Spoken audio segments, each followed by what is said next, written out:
waxaan rabnaa inaan si hordhac uga hadalno xaalad degdeg ah ee ka dhacay degmada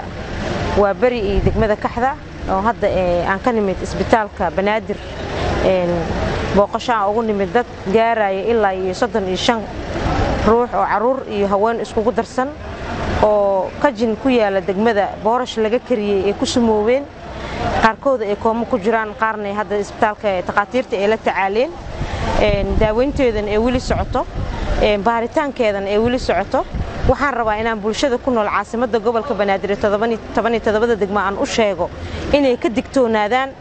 inay xarumihii lagu karinayay boorashkaaseti xarumaha MCH-da kajinada ka furan degmooyinka inay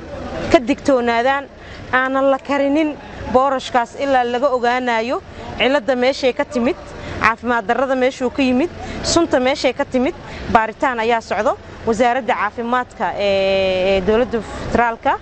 iyo gobolka Banaadirba waxaan baaritaan ku wadnaa inaan ogaano dhibaatada bulshada saameynta ku yeelatay xanuunka ku yimid inaan ka hortagno waxaan rajaynaynaa bulshada ku nool caasimadda degmooyinka gobolka Banaadir inay ka digtoonaadaan kajimada iyo MCH-da boorashkaas in la bixinin ilaa ay amar dambe laga ogaanayo dhibaatada meeshay ka timid hay'adaha amniga sidoo kale waxaan rabaa inaad saas ula socotaan bulshadan ee la socdaan maamulka gobolka Banaadir wuxuu la tacaaloyaa hadda ka hortag caafimaadkii dadkii oo isbitaalka Banaadir aan hadda geynay dhowr iyo 35 qofood shalay sidoo kale dhowr qofood ay arintaas ku dhacday